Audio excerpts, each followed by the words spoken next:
Hi, guys. I am on part 4 of Wounds of God, which is called chapter 4, which is called The Poor in Spirit. And this is part 2.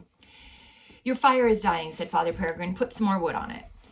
I must make this lad talk to me seriously, Peregrine thought as he watched Brother Francis placing the little logs on the fire. Things are not all roses. He has a low opinion of himself. He knows he's a trial to the man he works under. He thinks himself greedy, small-minded, a chatterer.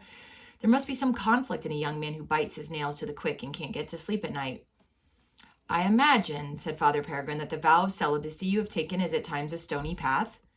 Francis was silent for a moment, fiddling unnecessary with the fire. He looked up at Peregrine with a wry smile, then he dropped his gaze again. He grinned sheepishly at the abbot, hugging his arms around his knees as he sat on the hearthstone. I have learned to say no, he said. That can be the least of it, said Peregrine quietly. The hardest lesson is the learning to bring your capacities for tenderness, the heart of you, into a communion of trust with the other brothers. A celibate monk must learn how to be fruitful in his dealings with others, how to open himself to them in truth, and bear the pain of letting himself be seen, be known. Yes, your heart must truly have an unlocked door, or celibacy will sour you, wither you. It is not only a matter of the physical urge, though God knows that is not to be belittled. Francis raised his eyebrows. You're saying, in effect, you think it's bad enough now, my lad, but you wait? Father Peregrine smiled at him. Not exactly that, but you know it's never easy. There are ways, though, to lift the renunciation up to the realms of renunciation up out of the realms of mere denial into a beautiful giving of yourself, a way of peace. The fire spat out a spark, and Francis moved a little and flicked it back into the flames. He sat tracing his finger through the ashes on the hearthstone as he took in this thought. Composed and quiet, half smiling, his face gave nothing away. I can't get near this young man, Father Peregrine thought as he watched him. He has made himself a fortress, amusing, courteous, responsive, but too well defended for his own good. Father Matthew's right. There is something about this eternal cheerfulness, a rebuff. No, maybe not. Maybe he's protecting something, a wound somewhere? Brother Francis, he said, are you aware that you have turned aside my every inquiry with a jest? Francis looked up in consternation. No, I'm sorry, he stammered. I didn't mean to be rude. You have not been rude, but I can be of no help to you if you keep me forever at arm's length with flippant remarks and an armor-plated smile. Now tell me honestly, since you are evidently not too troubled by any of the things I've asked you about, is there anything you are finding difficult? Not really, said Francis slowly after a moment's silence. Father Peregrine shook his head. Let me put this question another way. I would be 10 times a fool if I let you assure me that it is all plain sailing. What is it that you find hardest about your life here? Brother Francis stared at the ashes in the hearth, his face fixed into a slight, strange smile. He had hidden the secrets of his heart from others for so long it was not easy to put his hand on them himself now when he wanted to. He did not speak for a long time.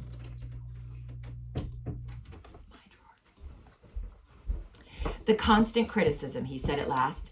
He looked up at Father Peregrine, his face still protecting his heart with his habitual pleasantness of his smile. The abbot was observing him quietly and seemed not about to speak. Brother Francis swallowed. I know I have a long way to go. I know I talk too much. I know I am sinful and proud and foolish. But, oh, God, I do try.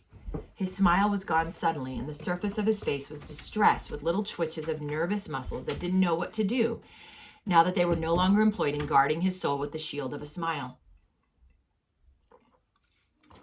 I have studied and practiced and done my utmost to please, but it is never enough. I am hemmed in by rebuke and censure until it seems there is nowhere left to stand. There is no place for me. I can never be good enough. The words tumbled out and stopped abruptly, quivering in the unaccustomed exposure. He looked at the abbot, his brown eyes full of distress. Father Peregrine considered him carefully. Francis, you try too hard, he said. The young man responded with something halfway between a laugh and a gasp of indignation. Let me know when I've got it right and I'll stop, he said bitterly. No, that's not it. It is the effort itself which is your undoing. It makes you unreachable. Father Matthew now, he feels as though you are somehow insincere, in some way false, maybe. Brother Francis said nothing. His face was quite still. I've heard him, thought Peregrine. He was not ready for it. I went too deep. Help me now, good Lord, or this will close him up even more. Francis looked away, gazing into the fire. Insincere? He said quietly. Am I? Slowly and absently he crushed one or two tiny sparks that lay on the stone, and then he let his hand lie still. You have met my family, haven't you? It was a statement, not a question. My father's wife is his second wife. She is not my mother. I was not quite 7 years old when my mother died. My father married again not long after, and my stepmother brought me up after that. She did her duty by me. She fed me and kept me clean, but I suppose I was as irritating then as I am now, more so if that be possible. She said no end of things to me along the lines of, "Why can't you? Will you never learn to?" And for the 100th time, child. It must have been the 100th time, too. It certainly felt like it. He paused and pushed the logs together on the fire, took another from the pile and placed it among them. His thoughts were far away. My mother, my real mother, I will never forget her. She was beautiful. I tried to paint her face when I was painting the picture of the Virgin that Brother Clement took such exception to. She with the offending smirk. She had gentle brown eyes, my mother, and she was always merry and kind. She had the kind of laugh that made you laugh with her. She used to say to me, "Always do your best, my son. Be a good boy." And she'd rumple my hair and smile at me. He was silent then, and Peregrine waited, waiting for the memories that hurt and haunted the silence to be spoken and released. She got ill a long time before she died. I don't know what was the matter with her. They didn't tell me then, and no one ever spoke of it after my father married again. It was as though she'd never been. They took me in to see her the evening they knew she was dying. She'd grown so thin, her eyes big and her face white. She could scarcely speak, just a whisper. She smiled at me, though, even then. She looked as though the illness was hurting her badly, but she was smiling, for me. Looking at me, and her eyes were shining and kind still. She was not afraid. My father was standing behind me. I can remember it because I wanted to go and kiss her. It was the last time, but he had his hands on my shoulders and restrained me. I suppose she was too ill. She stretched out her hand and touched my cheek, and she said, "Be a good lad for mother now. Do your very best." They sent me out of the room then. It was late, dark, but I was sent to play in the garden. I stood out in the garden looking up at her lighted window. I was cold. The next time I saw her, she was laid out in burial. The sense of his suffering swelled out now that the protective layer he had covered it with was stripped back. The air was tense with pain. His body was rocking slightly in the rhythm of rekindled grief. Softly he said, "And I have done my best, but somehow it is never good enough." He grew still, very still, his face a mask of sadness. "It may be," he said at last, "that my soul is lightweight, not worth very much, perhaps, but I give you my word, Father, I'm not insincere. I have done my best." How odd is it, Peregrine thought, that men think the soul is invisible. Times like this, a man's soul sits about him like a mantle for all to see. I wish Father Matthew was here. He'd not now scorn this man as insubstantial froth. "Your soul, my brother, is of inestimable worth," he said. "It is also of great beauty and nobility. It is only that you have kept it hidden from us. You have not understood. Your best is yourself. You are not a dog or a dancing bear that you must do tricks and search out ways to please us. The gift of yourself in trust, that is your best. You need courage to make that gift to us, because we also are weak in our humanity and will sometimes deal with you clumsily, as Father Matthew has, as Brother Clement has, as I have just now, without understanding, bruising you. Brother, please forgive us. Please trust us. There is nothing amiss with your conduct or your attitude. There is no rebuke here, but be at peace. Breathe a little more easily. Allow us to see you, to know you. When you are bewildered and bowed down under discipline and hard words, weep, don't laugh. Father Matthew is not unkind, but he takes you as he sees you, and he believes he sees light-hearted indifference." "I can't weep." Francis's voice was sharp with pain. "How must I weep? I couldn't bear to weep. There is no one. It hurts so much. I could never stop. I can't weep." His hand moved in a gesture of hopelessness, and he got up from the hearth and knelt before the abbot. "Father, I confess my fault. I ask God's forgiveness and yours." The words were torn wretchedly from the center of him, little shreds of his soul ripped away in pleading need. He was trembling, his head bent, his hands clasped together. Peregrine looked at him in perplexity. He's getting tighter and tighter in this pain, he thought. God help me. I'm not breaking it for him. What is it he fears? What is it he needs me to do? "My son, what is it you want me to forgive?" asked Peregrine. "Are you asking me to forgive the pain of your heart?" "God knows." "Me," Francis broke out in anguish. "I need you to forgive me. I want to be clean. I want to be true. I want to belong to God. I want him to forgive me." Father Peregrine looked at the young man, the tightness of his hands, his shaking despair, the rigidity of his bowed shoulders and neck and bent head, and wondered what to do. "I don't want him to leave me alone." Peregrine heard the note of shame, of reluctance, and understood that this was the heart of the thing. "I'm so terrified that God will abandon me. I don't deserve him. I'm not good enough. I'm not clean or pure or holy. I dread his coldness, his turning away. Oh, I'm so afraid of burning in hell. I would do anything. I'm a desert place, useless and poor. Oh God, forgive me, not only my sins, but me. Oh, do not leave me alone. Don't abandon me. This is what you fear? Father Peregrine asked him gently. Francis, look at me. This is the thing you fear, that God will abandon you?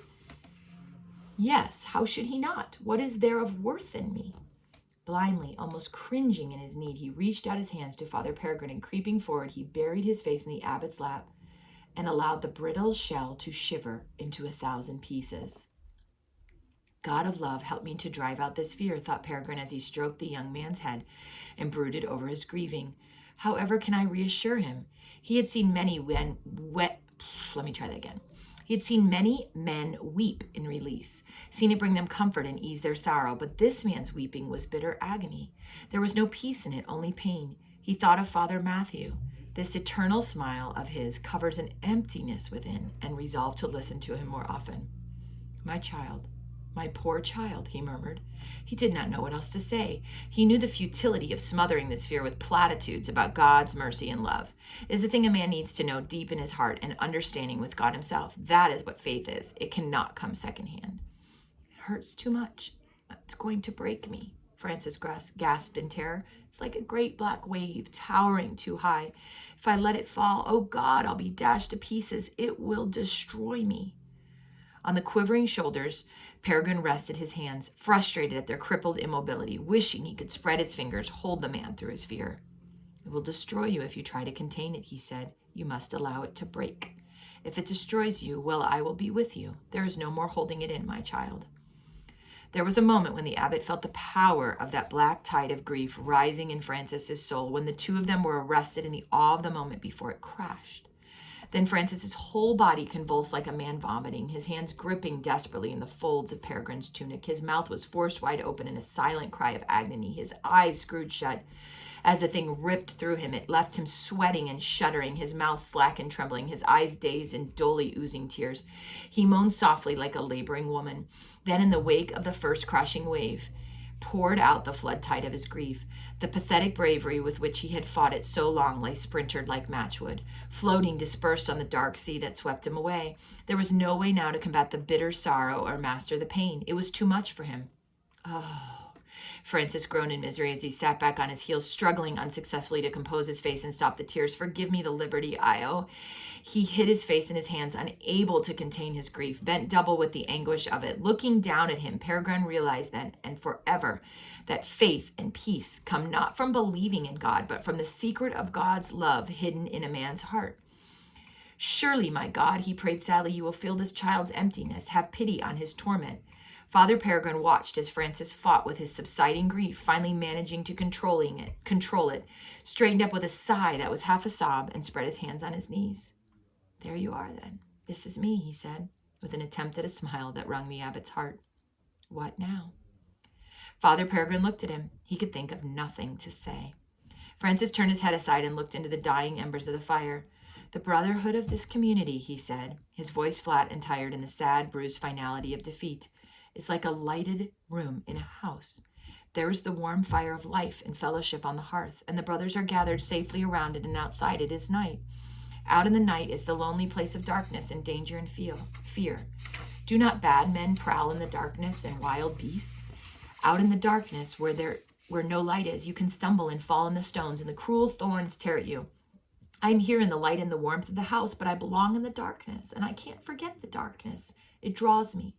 This light, this warmth, this brotherhood, it's not for me. I don't deserve it, and it isn't mine. I'm here on false pretenses, and I don't belong.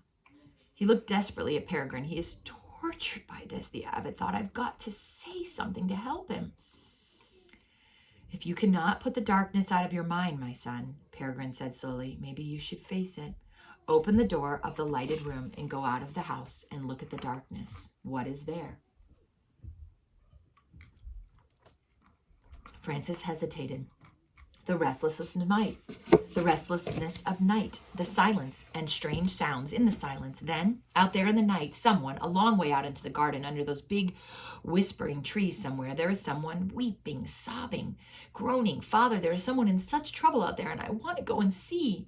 His eyes widened. He was really seeing it. Go on, then. It seemed so real that Father Peregrine felt as curious as Francis did.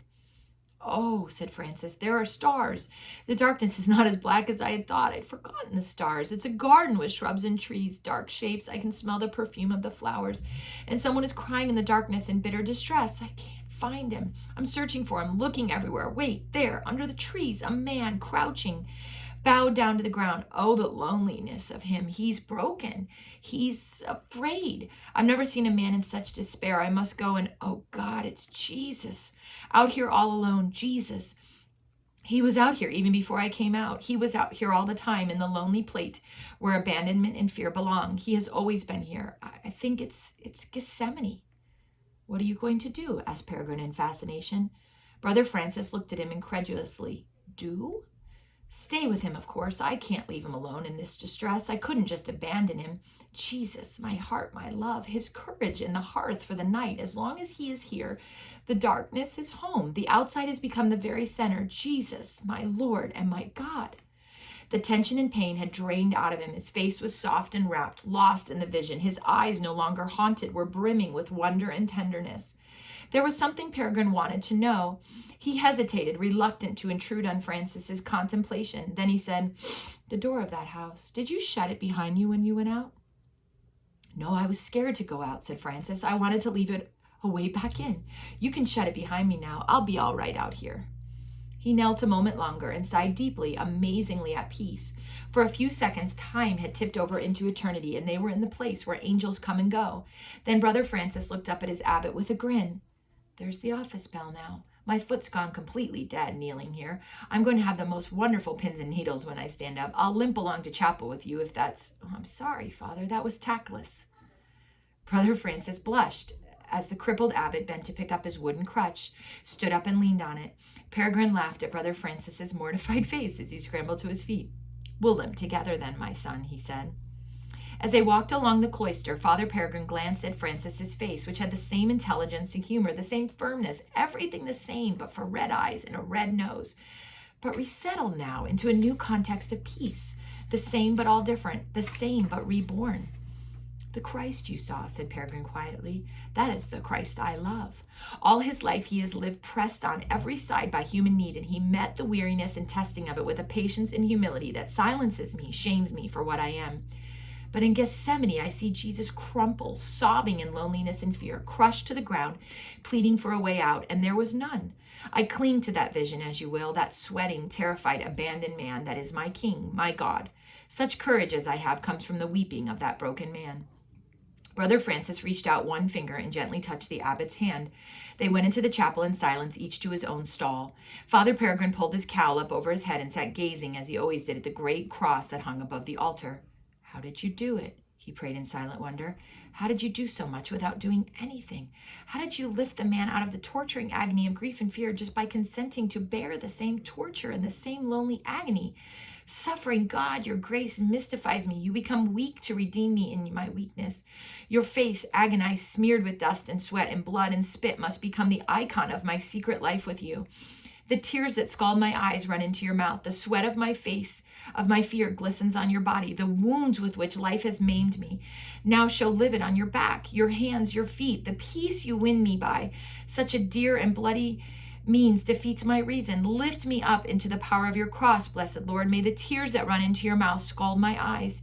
May the sweat that glistens on your body dignify my fear. May the blood that drips from your hands nourish my life.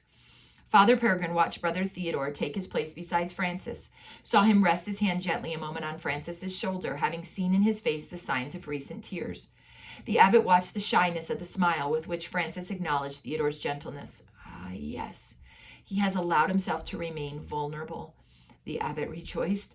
Then as the cantor lifted his head to begin the chant, Peregrine spread one last private prayer to the Almighty. And of your goodness, dear Lord, help me to think of some sensible explanation to offer Father Matthew. And then he prayed in Latin. Mother fell silent then, and I looked at her, sitting in her chair in the candlelight, her hands folded quietly in her lap, her eyes still seeing people and places far away as she gazed at the candle flame. What does that prayer in Latin he just said mean? I asked. Said Mother. What? Those Latin words you said at the end of the story, what do they mean? They mean, O God, come to my assistance. O Lord, make haste to help me. It's the versicle in response from the beginning of The Office. She sat a moment longer, thinking, and then she said, I've always loved that story. It was the story which first taught me that we can offer no solutions, no easy answers to other people's tragedies. We can only be there. If it is Jesus they need, it is Jesus they need, not us. And he offers us no answers. He offers himself. It is when people find their way through to him that the pain of their life becomes the pain not of death, but of birth, a thing of hope. Hark at me rambling, it must be late. Look, this candle was a new one and it's half burned away. Let's go downstairs. Therese and Daddy will be thinking we've fallen asleep up there. That's the end of chapter 4.